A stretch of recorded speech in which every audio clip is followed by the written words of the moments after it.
So, motif discovery. How many of you were here the other day? I recognize a few faces, but not everyone. Okay, thank you for coming. We'll talk about motif discovery. So we leave representation and searching on the side. And now we'll try to find these mysterious or the mystery words in our data. And we'll be looking at two sort of main approaches to that problem. Find the mystery subsequence. With the mystery subsequence, I'll just draw a few things on the board as well.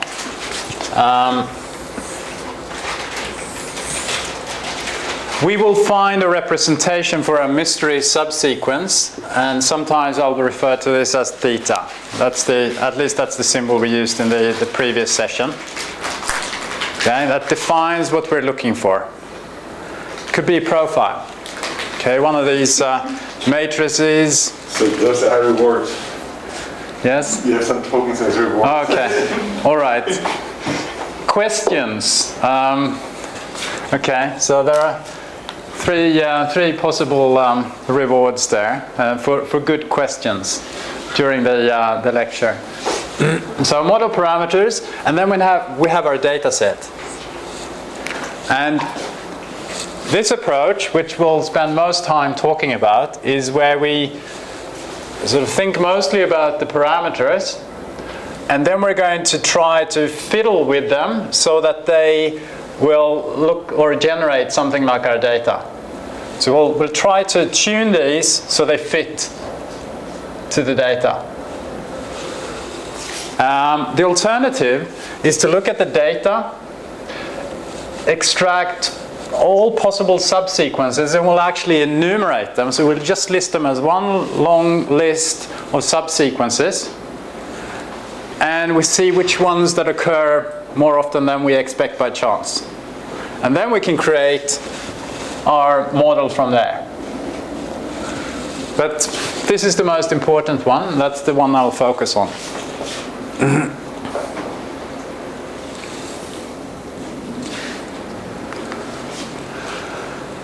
Okay, so our theta is really, I'll be referring to our theta as two different variables, or we could see them as sets of variables. And this could be a larger set of variables in more complicated cases. But let's focus on the case where we have two variables, refer to them rather abstractly as Q, which is our model. And then we have Z, or Z. These are labels. And I'll try to make that concrete in just a minute. So our discovery problem is to find values for these two things. Or to find our theta such that we maximize this thing here. This is a joint probability. And one thing that I actually took the opportunity of writing down earlier, which we looked at on Tuesday, was this expression here. So this is our joint probability. We can decompose that, split it into conditional probabilities. And for these two variables, it would look like this. So the probability of x and y would be the same thing as saying probability of x given y multiplied by probability of y. Alternatively, because this is reflexive, we just change the order of y and x here. So we end up with that expression.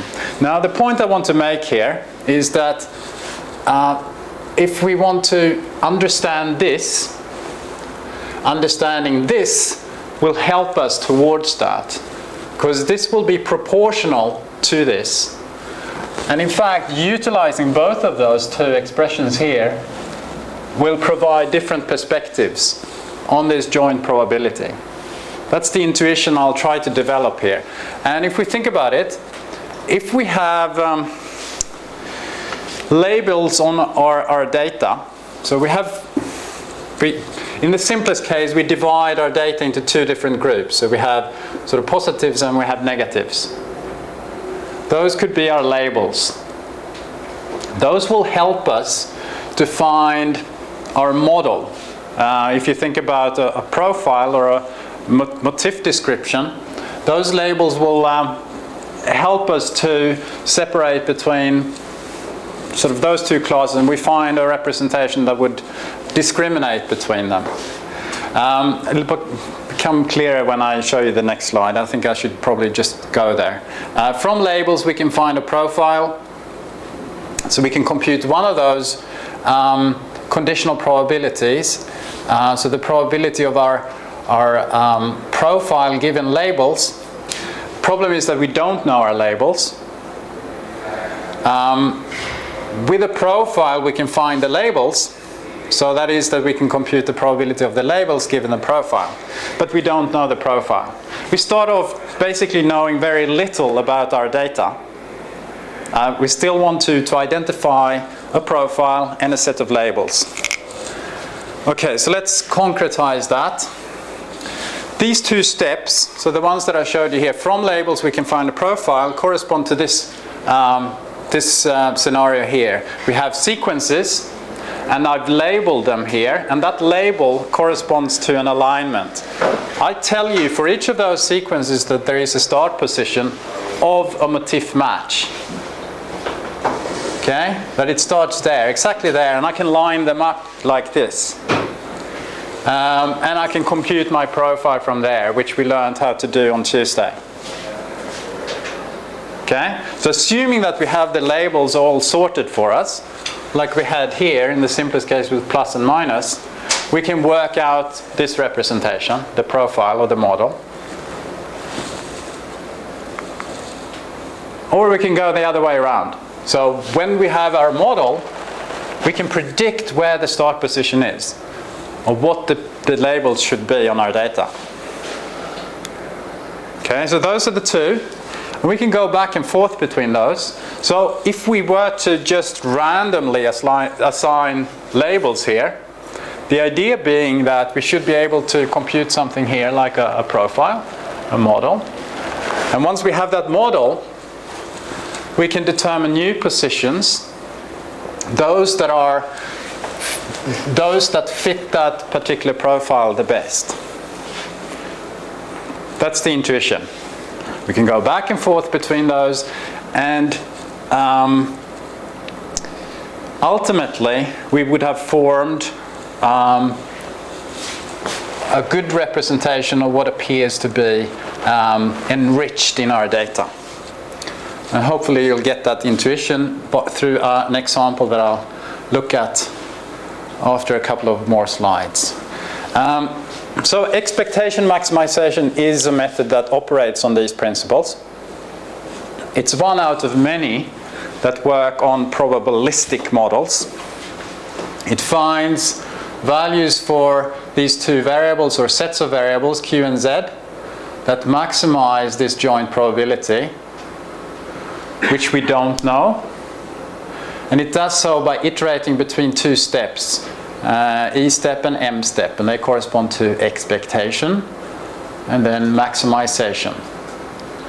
So we determine what we would expect to see in terms of labels given a model,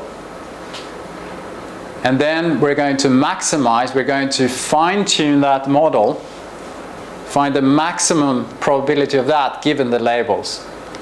It actually corresponds to the two steps that I just showed you visually.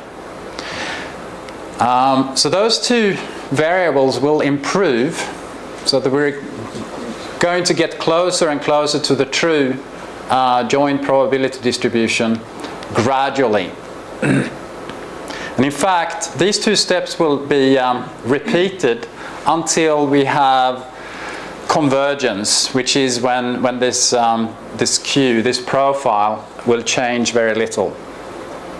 It's a deterministic method, but it might get stuck in local optima. That is, if we think in terms of having an error landscape, like I'm not sure whether you've looked at error landscapes in the context of neural networks and yeah, so you know that you're trying to find a spot on that error landscape which is as close to your optimum as possible, but you might have local optima where you might end up, and EM has a tendency to end up in local optima.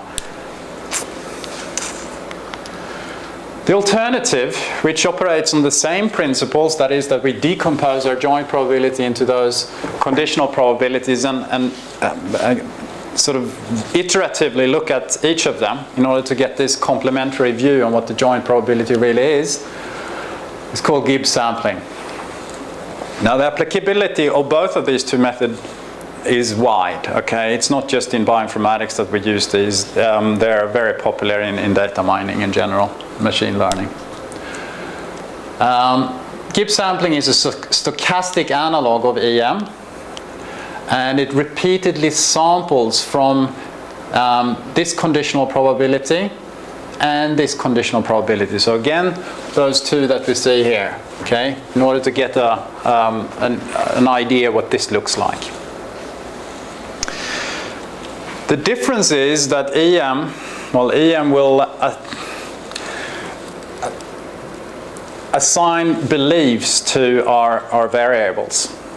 And those will actually be incorporated into our next step. So the expectation is that we assign a belief to a certain value being assigned to our variable. And that belief is used in the next step, that of maximization, when we fine-tune our parameters. Whereas Gibbs sampling is based on the idea that we're going to take out one or more data points. We're going to find the parameters, the best parameters for the rest of the data, and then we're going to use those parameters and see what they would predict about those that we held out.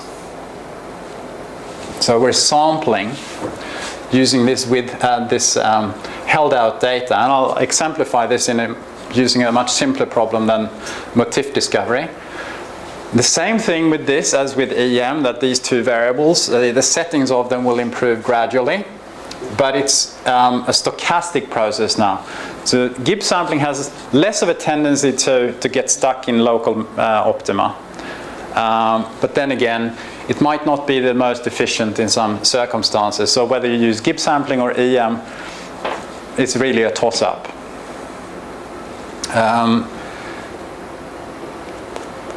Okay, so now we're going to look at an example of where we'd use Gibbs sampling. And if you understand Gibbs sampling, you understand the basic idea behind EM or vice versa. So I prefer Gibbs sampling because it's easier to explain.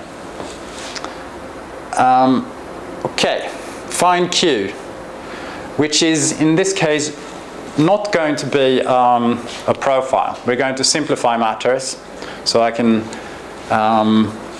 use actual data to show what's happening in the method. So we're going to find means of two Gaussian distributions, or it means two Gaussian densities, that are going to label our data in two groups.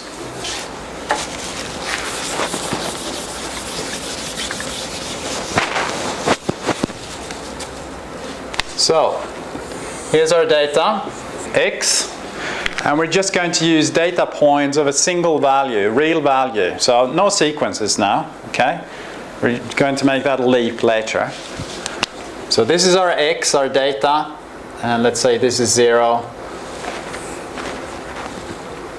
We have some data points over here, and some data points over there. Now, what I would like to find is two Gaussian distributions, or two normals, and they're going to, yes, let's just stick with that problem, and I'm going to just randomly put two here just to illustrate what they look like. So here's one, roughly Gaussian, and here's another. Okay? Okay. First possible... Sorry? You don't have the same sigma. No. Should I do that? That's your assumption, right? Yeah, it will be in the example, but okay, so let's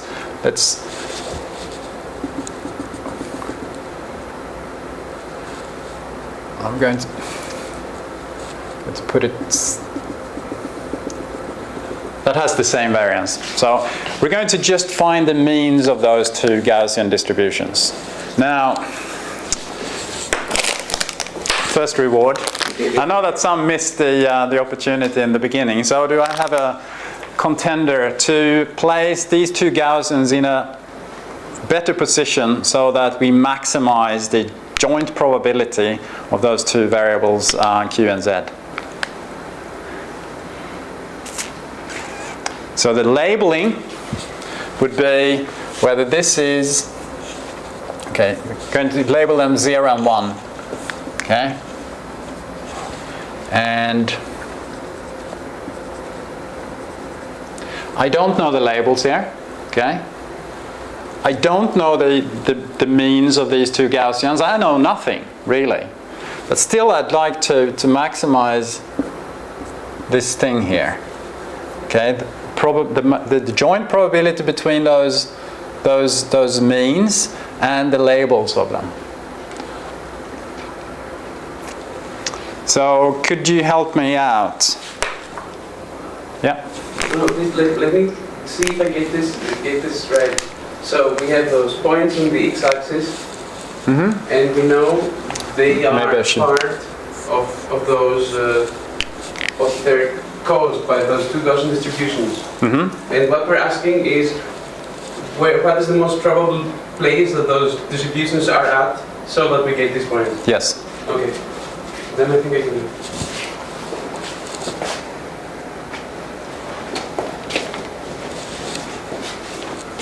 I'm not supposed to. Yeah, just continue. Yeah, you can take blue if you want. If you have another contender, someone can find an even better positioning of the. I know the chocolate is gone, but you could have reserved it for the next question.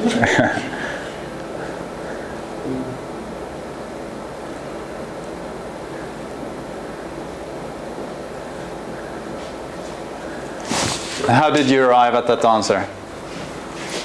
Well, what's the reasoning? Because there's two cluster of points and there's no points in the middle. Yes. So there is no point in having a Gaussian over there, right? Because there are no points to regenerate. So yes, it's the correct answer. Okay, but leave two there. So we have two more challenges ahead of us. If you see one, Burkett, you let me know. There is a challenge in there somewhere. So you want to place your Gaussians over the points. So if you were to draw a line to the top of that curve, or to where the curve is, that if you were to sort of combine these, you'd have a pretty long line, right? Whereas if we position the Gaussian here in the middle, most of the Gaussians would be very shallow at that particular point. Okay, so the way to maximize the parameters here would be to place your Gaussians like that. And of course, that would allow us to assign the labels with high probability too, because the labels within this Gaussian here would all be 0. The labels within here would all be 1. So there is a point of sort of having a sort of relative, well, you'd like a sharp thing over your data points.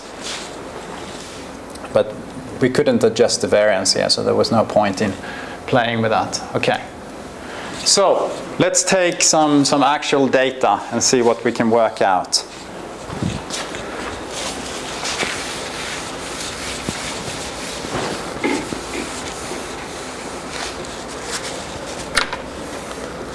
So we have x0, which is 2.9. So let's say we put 5 there. So that would mean that we have 10 over here somewhere.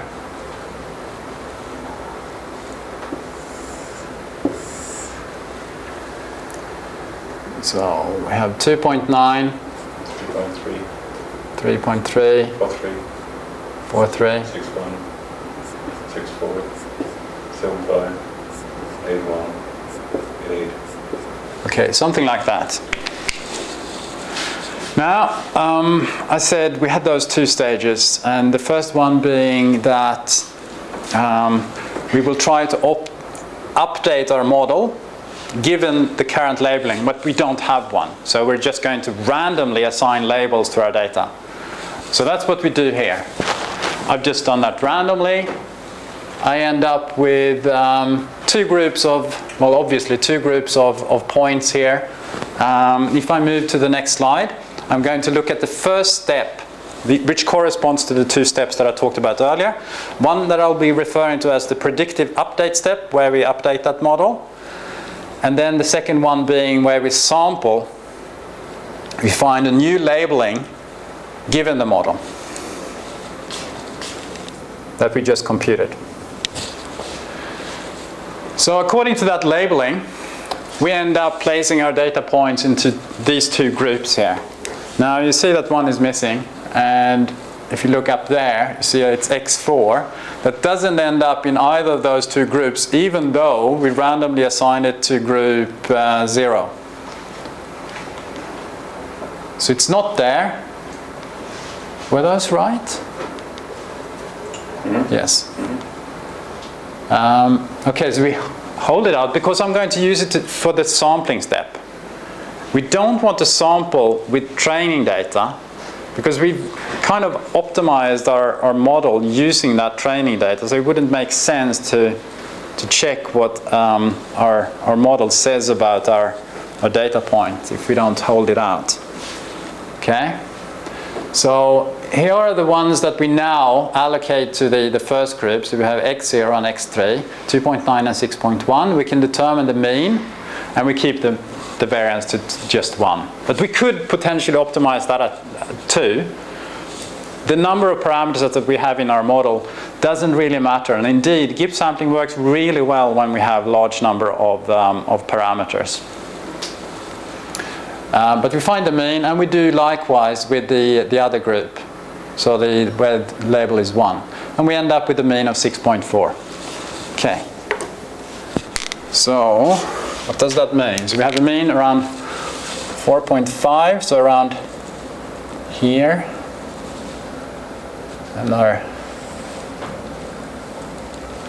And then we have 6.4, so it would be around there. I'm not very good at drawing Gaussians, but roughly like that. So next up, take our holdout sample, x4, which is 6.4, which is actually in the middle of this one here. Okay, so it's that one. Okay, so it should be at the maximum there. But of course, there is a tail of the other class here, or the other Gaussian. So when we determine the posterior probability, that is when we look at the probability of the label given the Gaussians, for that value, we end up with this distribution. Okay? Because we're not, even though this is maximum there is still a possibility that this Gaussian here explains that data point. Does that make sense? So that's the distribution. Now, we're going to sample that distribution. We're not going to say automatically that it must be class 1. We're going to sample it. So we have a random number generator, which picks one of the two classes. We're going to pick that one with a 14% chance, and that one with an 86% chance. We picked this one. Of course, we'll do that many times, or most times, but not always. That's the stochastic element of Gibbs sampling, in addition to the fact that we're randomly going to pick one data point out of the training data. Okay, so now we have x4 in our second group of data points. So it ended up there. But now we're holding out another one, x1. I randomly picked that one, which is 3.3, but it doesn't really matter because we're going to determine everything about these two Gaussians now from the other data points. And then we do the same thing again. We're going to sample for x1. So this one will stay the same because we haven't changed the data points that end up there. But this one changes slightly. So now that mean will be around 7. So it's shifted slightly to the right. Everyone's with me? Okay, and then we do the sampling. We look at that. And now 3.3 is going to be way over here. It's that one, I think. So if we were to say which Gaussian that would have generated that point, we would definitely say that one there. Almost definitely, at least. There is a slight chance, of course, this tail will in the limit be 0, but there is a tiny chance that class 1 would have generated it. But we're going to pick that one most of the times. Okay? Again, we just repeat this now. Just continuing through the predictive step and then the sampling. And our data points will change groups stochastically, but eventually will converge. And here's the final setting, and we see that the labels are roughly in agreement with, what's your name? Nico. Nico. Yeah, well, not that you looked exactly at the same data, but what you were to estimate just by eye is what Gibbs would say as well. Okay. Does this seem sensible to you? So how do we use it for motif discovery? Yes? Is it does the Gibbs sampling always give the same result? No. It's stochastic, so it might so what people do in practice is often to run Gibbs sampling a couple of times, and then they sort of make an assessment whether you end up with a better solution. That might vary quite a bit depending on the domain that you're looking at. With motif discovery, we can use Gibbs sampling. We're given n sequences, and we're referring to them as S1 up to Sn. And within each sequence, we're going to look for a mutually similar segment of a specified width W.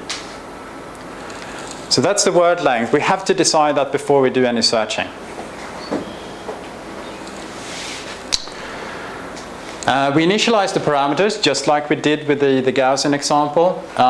In this case, it'll be a slightly more complicated labeling scheme, like the one that I showed you visually a couple of slides ago, which is an alignment. So we will label our sequences with a starting position. And we're going to start off with a random assignment. And then we're going to go through the same two steps. So predictive update, we update the profile, rather than the Gaussian means, given the current alignment, which is going to be randomly initially. And then we're going to go through the sampling. We sample a new alignment. We find a new labeling, new start positions, given the profile, or the model of the motif. I apologize for the colors here that got screwed up when I copied the slide from another PowerPoint show. I hope you can read it still. So we're going to use Gibbs sampling here. So discover a motif of length W in a set of n sequences. We're going to maintain two data structures in order to successfully do this. We're going to sort of broadly think of this as our queue, which is going to hold two pieces of information.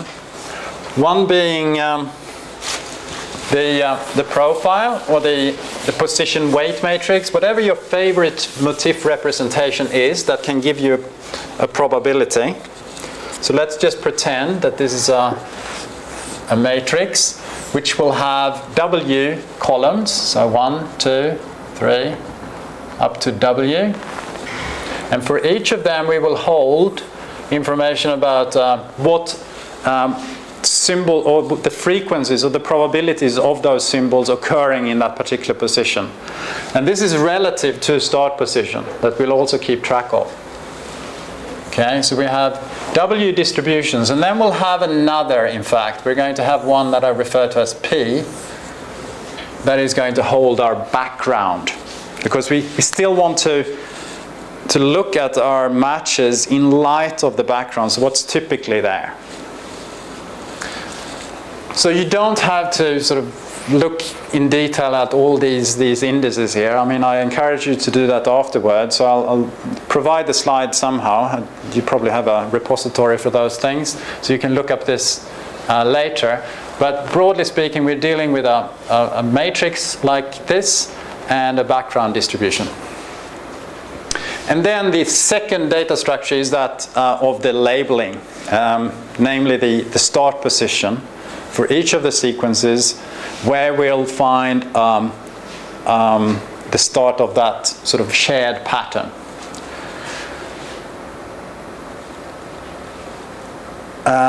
In its basic form, the method assumes a single occurrence in each sequence. So I'm going to store one of those start positions for each sequence. You can derive more complex variants of this where you don't assume that. You can say some sequences might not contain a single motif match, some sequences might contain more than one. But let's stick to the simplest form, where we assume that there will be exactly one match in each sequence.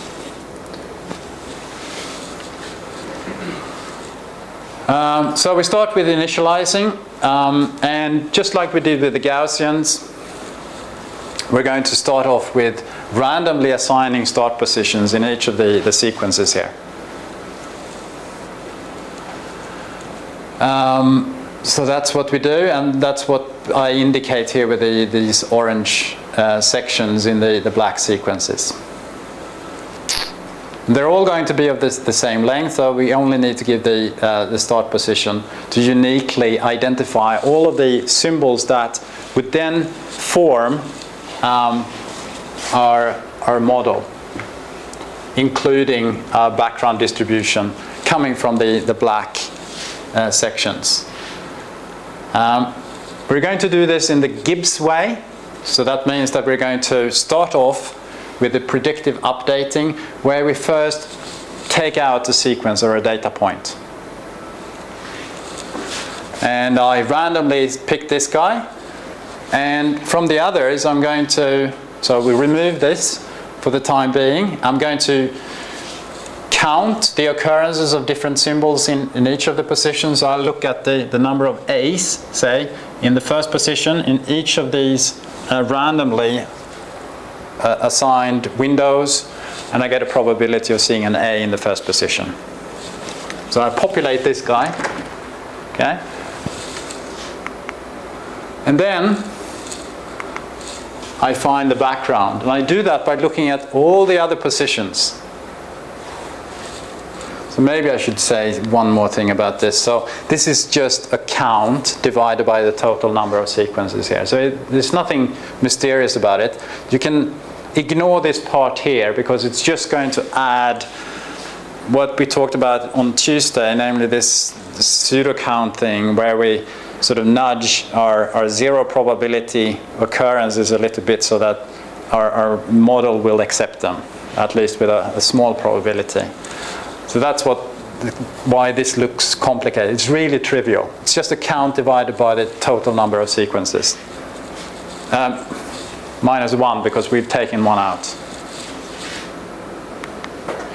And it's similar with the background. It looks very complicated, this thing here, but it's really just counting the number of occurrences. Now it does so without considering a position. We're just populating a single distribution here. We don't care if it occurs there or there. The A is going to count as one, or whatever symbol you like.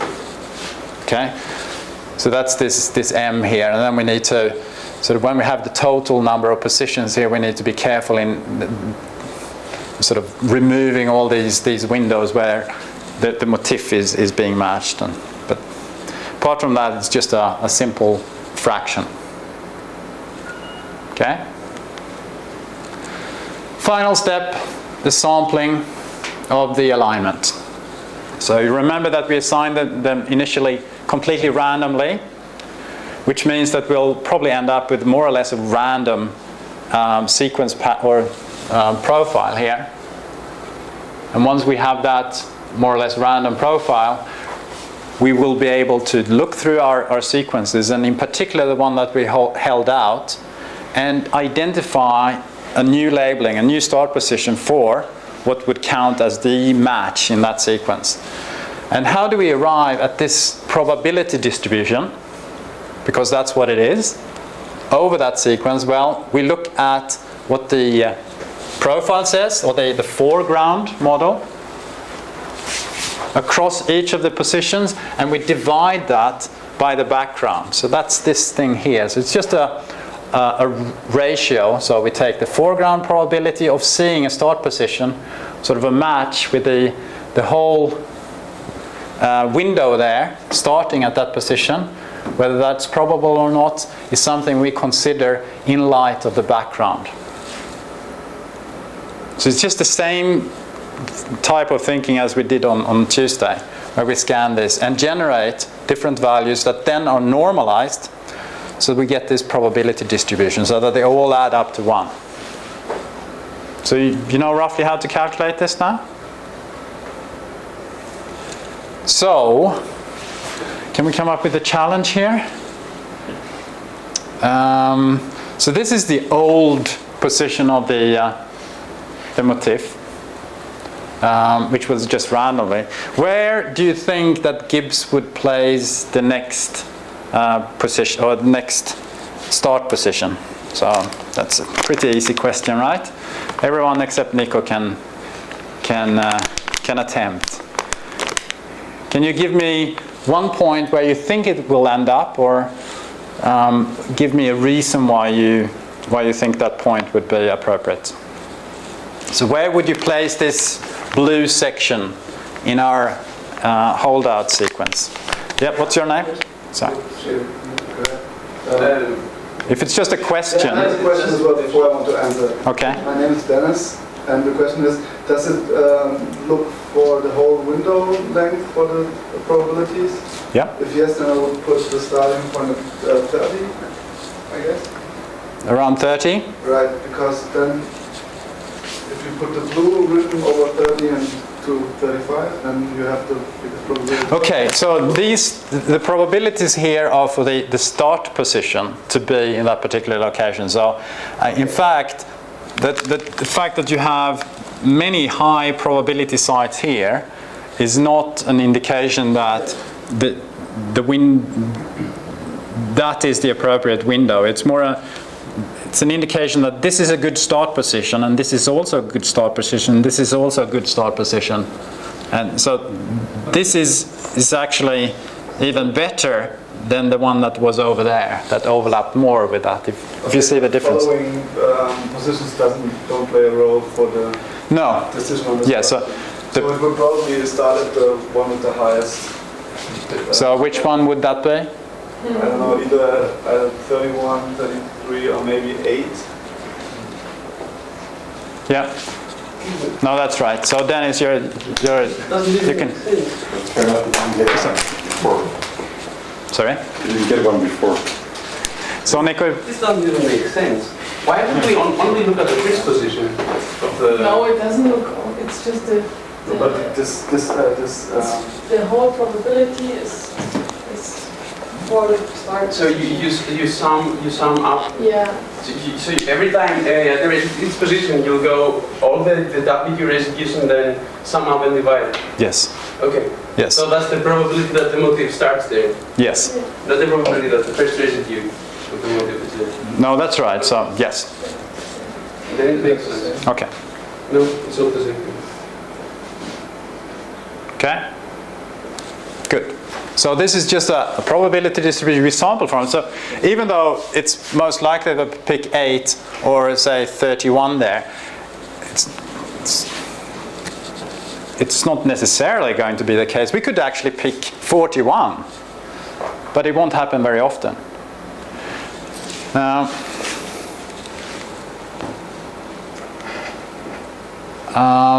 So this procedure is repeated from step 1 until convergence. And initially, selected positions are not more probable than any others, leading to exploratory, almost random updating. So if you think about this distribution, it's probably going to be relatively flat.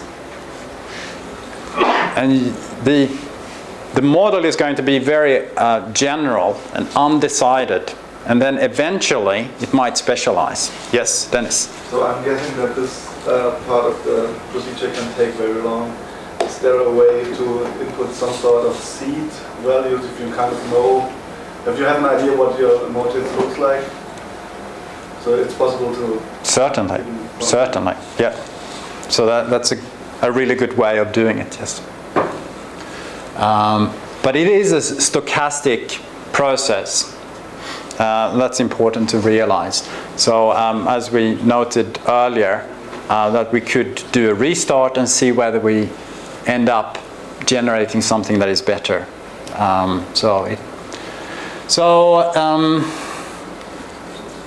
Exploration first, and then later correct positions with patterns shared with the other sequences will introduce a bias into updating, leading to convergence.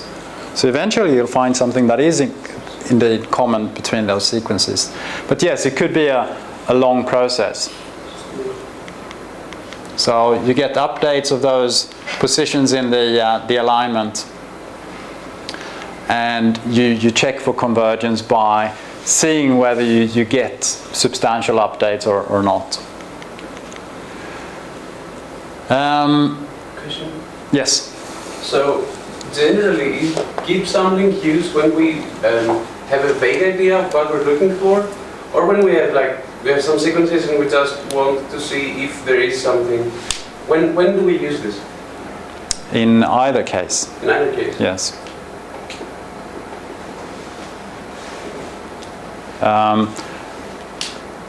Probabilistic models in general, and I think that's part of the point I'm trying to make here, is that they're relatively good when you have some information about what you're looking for. So you can constrain your search by sort of designing this model here, determine what parameters that you want to update, and maybe set some to fixed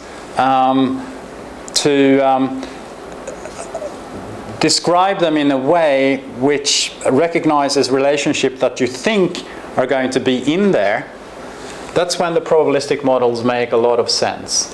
The problem is that of course, with that, you're then making assumptions, and sometimes you don't want to make assumptions, like in the other extreme example you said, when you don't have any idea what you're looking for. They could be rather tedious to use. Then let me phrase the question differently. Does Gibbs sampling, or is Gibbs sampling performing well without priors? Without priors. Is it robust? Well, it's a very general question. So when you say it performs well, you need to say on what particular problem and on what. Let's just take this problem here. Yes. No, I mean the reason why I'm standing here and talking about it is the reason why. Is because it works really well. And it works as well, in some cases even better than expectation maximization, which is the other probabilistic alternative.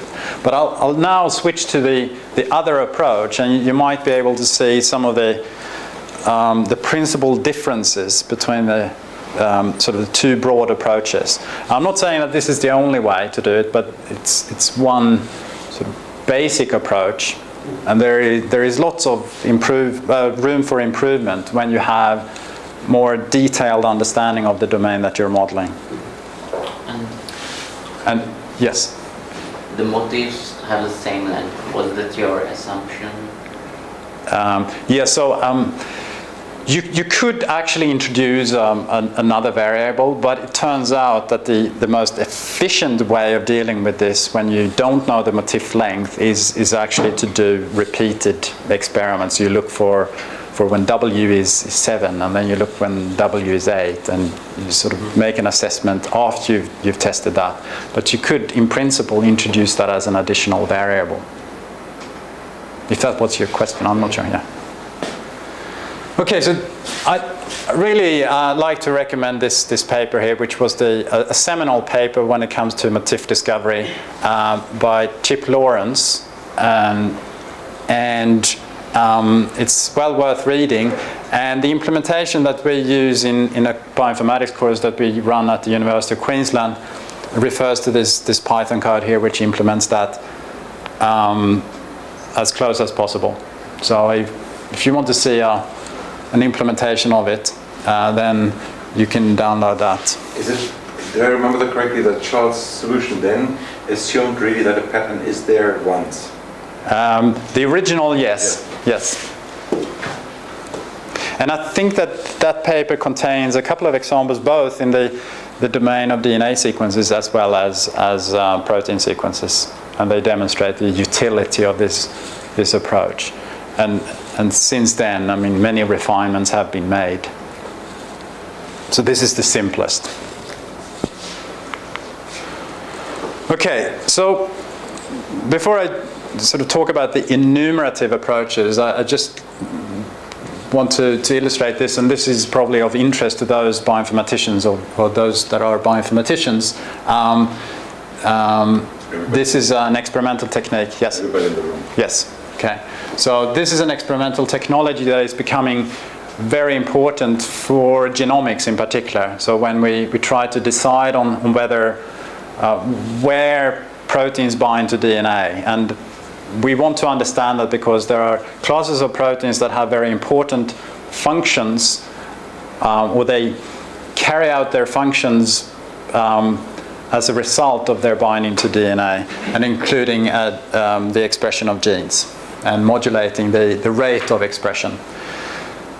So ChIP-seq is very important, and it works roughly like this. So we have cells that are being treated where proteins and DNA are being cross-linked. We're going to fragment the chromatin, which the DNA wraps around. So it comes to pieces like this. And that means that we can use a technique called immunoprecipitation that uses an antibody to a protein of interest. So now if we've treated our cells so that they express this protein, we can pull out these fragments, or these fragments that are bound to that particular protein. So this is the antibody here, and this is the protein. Now the same technique can be used to look for so-called histone modification. So you know that DNA wraps around histones, and histones are being modified in a variety of different ways, and this is now considered as a very important process, as it appears to have large impact or influences on the regulation of genes as well. So these modifications can also be detected by antibodies that recognize histones with that modification, including methylation, acetylation, and so on. But we'll focus on the fact when we have proteins binding directly to DNA. So the next step is to size select and ligate. So doesn't really, that step can be ignored essentially. This is when you get your section of DNA, you might want to just keep the sections that are of a certain size. It's not critical in ChIP-seq. And then you do a variety of things that are specific to the sequencing technology that you're using. And you're going to take the DNA and you're going to identify the nucleotides that form that sequence with some complications depending on the sequence technology. But you'll end up with lots and lots of reads where your protein of interest have bound. And you take those reads, and if you think about this as your genome browser, your reads are going to map to various genome locations. So you look at it, your read, it might be as short as 35 base pairs, it could be as long as several hundreds. And you look for a location on your reference genome. So if this is human, you would be using your human reference sequence and you would map it, find the position at which your read maps perfectly or next to perfectly. And that's where you start counting. So you get peaks like this. So up there at the top, you have your genome along the x-axis here, and then this is an indicator of how many reads that map to that particular position. Now it's not quite that simple, but because you also need to take into account the background. Yes, there is background in this assessment too. So this is when you don't use a particular antibody, you just pull out anything, and you get an idea of how many reads that map to a particular position just by random chance. So you compare those two in order to make a call on whether this is a reliable indication of where you have a binding event or not. Okay, long story. What you get in the end, there are a number of locations, and like we talked about on Tuesday, we're going to extract those sequences that are around those ChIP-seq peaks. So let's assume that we have, we pull out a couple of thousand and come back to that number shortly. First, just a little bit more probability here. So we talked about the joint probability earlier, and I'd just like to develop the intuition what problems we get into if we're trying to find larger sections of sequence. So previously we looked at the window of a certain word size, a window of residues or whatever symbols you make up your sequences of. And we've actually made some assumptions that there is no dependency between the different positions, just to make it possible for us to work with big words, big word sizes, or word lengths, by assuming that there is no dependency between them. So if we want to introduce dependency, if we think that maybe the nucleic acid that we see in position 2 will depend on which nucleic acid that we see in position 7 of a word, this would only be able to recognize an additive effect between the two. If there is something more complicated, we need to look at finding a better representation of this joint probability. So how do we do that? Well, the most straightforward way is to use counting again. So here's more Python code, but here's the number that I was referring to earlier. So we pull down 2,000 sequences, or 2,330 even. And I'm going to say, well, I think pretty confidently that the binding event is in a window of 100 base pairs around there. So we're dealing with 2 more zeros there. And then we have the number of base pairs that we're going to search through. Now, if I just look for a single nucleotide, I have 4 of them. These are the numbers. So 50,000 of A's, 66,000 of G's, and they correspond to these probabilities, right? I just ask you to note that C's and G's are more popular here. And the reason why I note that is that when we introduce another variable, so we're looking at 2 nucleotides in one go, our numbers will drop, okay? We're still looking at the same data because, of course, there are more combinations. So we're dealing with 16 combinations. And therefore, also our probabilities will go down. If we look at our G's and C's, we see that GC is indeed, if not the most frequent, it's one of the most frequent dinucleotide. 4th most. Okay, you're quick. And then we have C and G, just flipping the order there, it's 7,000.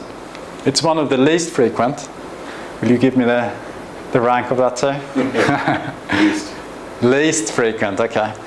And of course, we would never be able to detect that if we were to use the zero-order model, the one which only looked at the single position at the time. And that's when we start thinking, oh, hidden Markov models.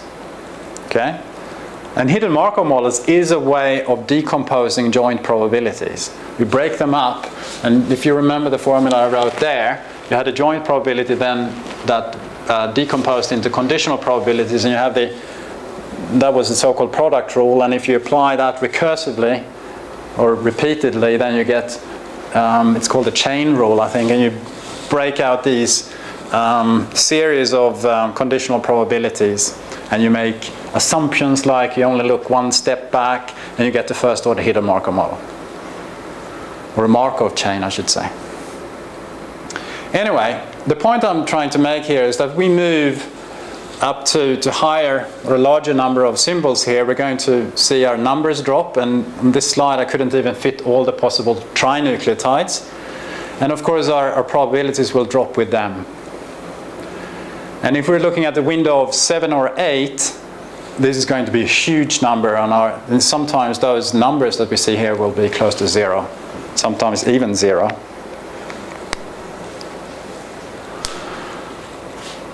All right, so why do I tell you this? Well, the other class of approaches here, enumerative methods, look at these lists.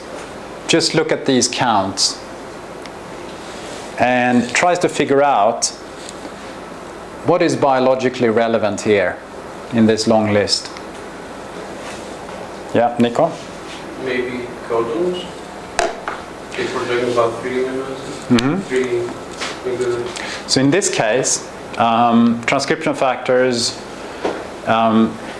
tend to, so if we're looking at the transcription factor binding problem, then they are not going to bind, at least to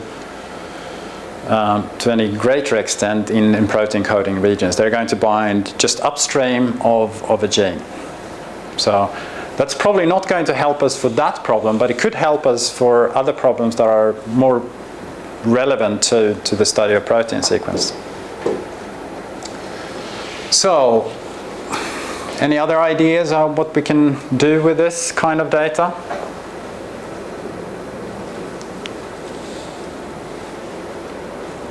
So we can look at these words and their counts in a positive set as opposed to a negative set, right? So if I take the rest of the human genome, say, and then I have my 233,000 base pairs that fall into my regions of interest, and I determine the number outside and inside, and I compare those numbers with one another. Or maybe I compare the probabilities with one another.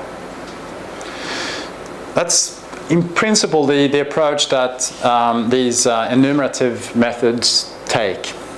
And I'm just giving you one example, which is used inside a method called DREAM, which is part of the meme package, which I'll mention just at the end. It uses this idea that you have an idea where you have your motif. And this could be, in the case of ChIP-seq data, you would be looking for a hit somewhere around the center of that peak. And you'd expect there to be no binding event around that window. Or you can take everything else if you wanted to. It's just that it becomes so big and unwieldy to deal with practically.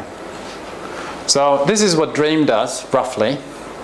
It identifies positive regions as opposed to negative regions. So you'd expect to see a high count, or when you see a high count there, but there is no reason to suggest that you should be seeing a high count from the negative set. That's when you have statistical support. So you can use a standard statistical test, such as the Fisher's exact test, which was invented almost 100 years ago now, which just looks at sort of one particular word, considers whether a sequence under consideration has that word or hasn't that word, or if it has it. And it does so for our negative set and contrast that with our positive set. So when you take any sequence, positive or negative, with or without the word, it will fall into one of those 4 cells. And when you say enrichment, you get a small p-value. That is, there is the null hypothesis is that you would expect to see a random assignment across these cells. So of course you can't do anything about the proportion of sequences that fall into your negative as opposed to your positive. That's already fixed. So the sums that if you were to sum the rows here, you would end up with the same 2 numbers always. Okay? What you do see are differences in how they group into these 2 columns. And that p-value will give you an idea when you see sort of more positives containing that word than you would expect by taking into consideration all of the sequences that you have, including the negatives. So in this case here, so you have over 600 negative sequences and you have about 300 positive sequences, but you see that this particular word that we've taken here doesn't occur in sort of a large proportion of the negative sequences, but it does occur in a sort of proportionally large number of the positive sequences. Do you see that? Okay, so I shouldn't dwell on it anymore then. And I'm not going to discuss Fisher's exact test in detail. So we'll leave it at that. Suffice to say that there are some complications here. First of all, we need to look at all possible words. Okay, so if we're looking for in this case, 7 nucleotide word, we're going to have 4 to the power 7 possible words to compute this p-value for. And only, of course, a small section or a small proportion of them will have a nice small p-value like this. Most of them will be around 0.5, so not interesting at all. So what do we do next? What's the next step, you think? So we identify 10 different words that have a small p-value, and we think these are our important words. We should try to do something with them. We should try to construct something that we can use later for sort of scanning other DNA sequences. How do we do that? Nico? We would make a hidden Markov model of them. Mm-hmm. We could see if they overlap. So, but you only have 10, right? So how would you go about that? It's an open question, I know, but I'm just curious you're thinking about that. Does PFAM also have nucleotides? PFAM? Is there a PFAM for nucleotides? There's RFAM for RNA sequences, but nothing for this. And I think the reason being that transcription factor binding sites are not very interesting from that point of view. So proteins are interesting because they have a more complex structure. There is a lot more to explore in terms of structure, whereas DNA are quite boring in that sense. So transcription factor binding sites, when you look at the DNA site, they have very little structure. It has nothing to do with your question, but I'm stumbling over the 10 minus 23. Given the size of the human genome, and given that for a 7-mer you're talking about 30,000, you're actually not secure with that number. So 30, there must be more than 30,000 of these 7-mer words. Makes it even worse, right? So that gives you the 10 by the 5 and 10 by the 12, and then essentially you're in the ballpark. 10 by the 15. Yes, what are you trying to say? This is not a high number. Okay. Yes. It sounds so impressive. Okay. If you put it in the background of the problem, okay, you see that it's actually not safe. Okay, so it's good that you brought that up. I'm not sure whether I can add much more to what you just said, but I wanted to say something about test correction or multiple test correction here, which I didn't do. So of course, when you look at many words, you look at all possible words here, and you do a statistical test on each of them. What's the problem there? I already told you that there is something called multiple test correction. What's that? Do you know? Yeah. That if you take a specific significance level, let's say 5%, and you take a large number, you make a large number of tests, you expect to see the ones which the tests that perform less significant than the significance level just by chance. Yeah, in 1 out of 20, yes. So obviously, if you let's assume that you're rolling a die, and you want to get 3 6s in a row. I mean, the more tries you attempt, the more chances you have of actually succeeding in getting 3 6s in a row. Same principle here. So the more tests you do, you have to accept that chance will creep in. So you correct this p-value, and often with BLAST, you probably have talked about BLAST, right? So there is this e-value. You know how that's computed? Yes, they do. Okay. So that's all I need to say then. Did you want to add anything to that? I'm not sure whether I can comment further on sort of the fact whether this is, I mean, ultimately, that p-value is not really what matters here. What matters is whether if we can develop a method that identifies the top ranking ones. So if we think that there is something that sticks out in this data, even though that this p-value might not be meaningful in a statistical sense, it would at least be a good indicator for what is enriched. That is not, this statement is debatable. You could be right, but you could be wrong. So the moment that your statistical estimate is no longer valid for the problem that you pose, the relative values may still be valid, or they may not be. When you have a statistical method or a model that is sound, then you can make that assumption.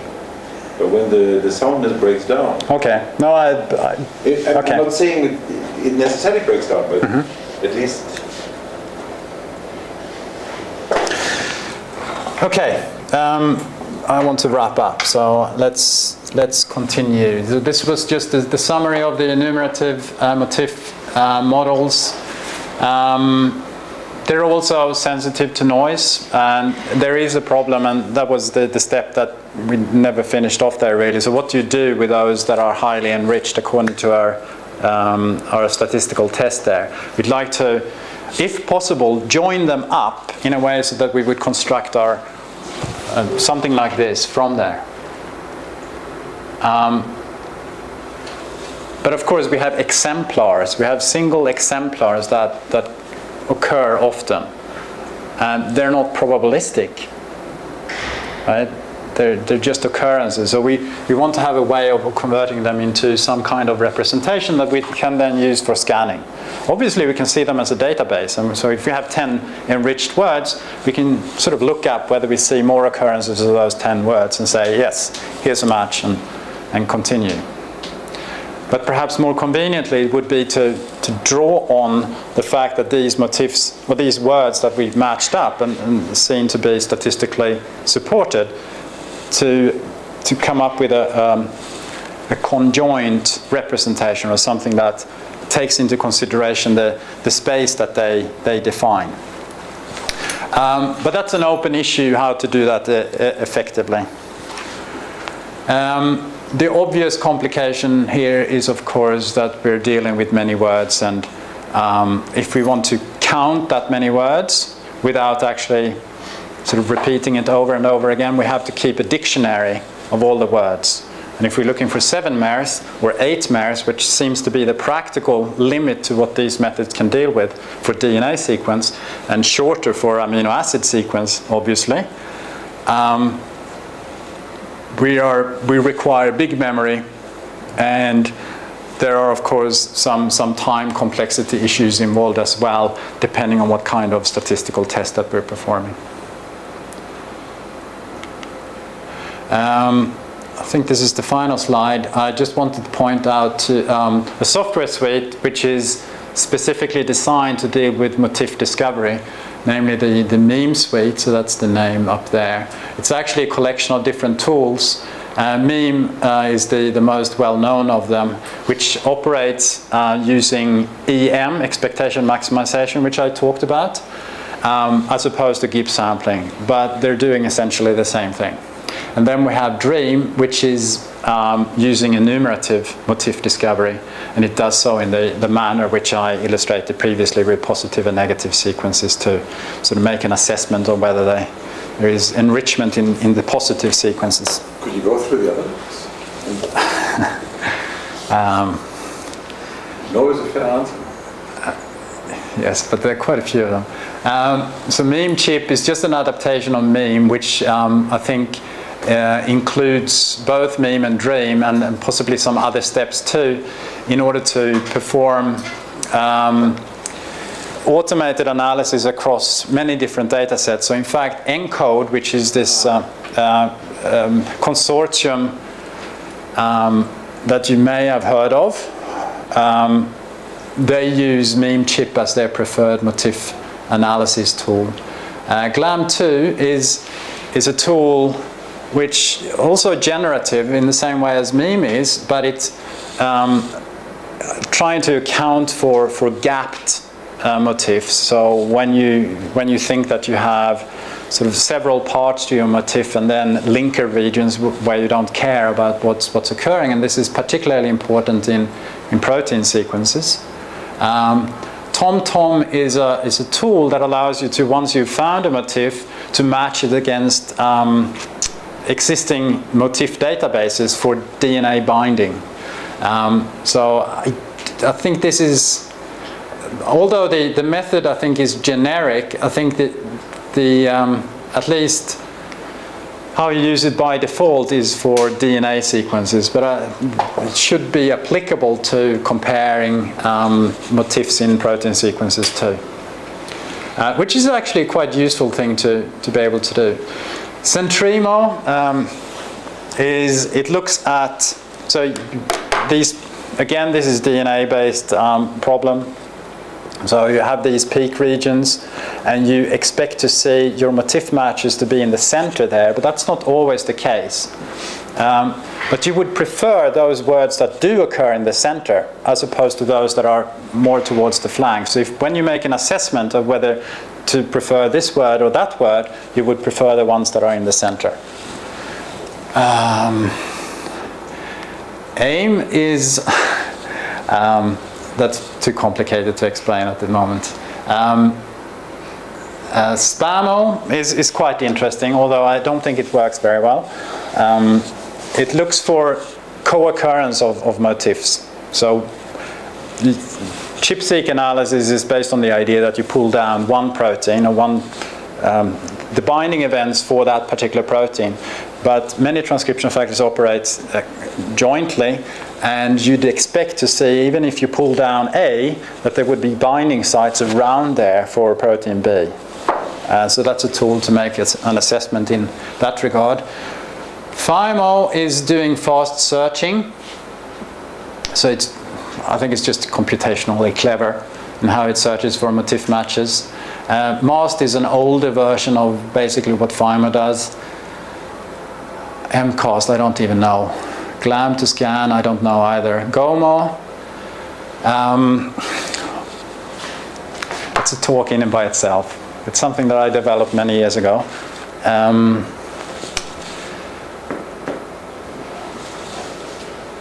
Do we have time? No.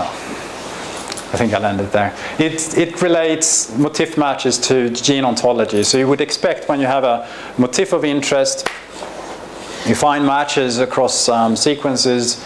You look at what those sequences are annotated with. So you establish a function to your motif on that basis. So you see sort of a... Does it work? Yeah, it works quite well.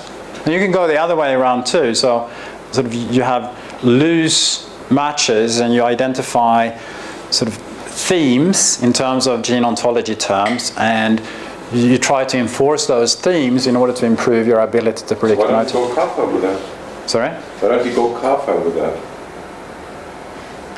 Kappa? The critical assessment of function. I haven't considered that, no. Do. No. We published this in 2008, I think, so it's a long time ago. So, all right, I'll leave it there. Thank you.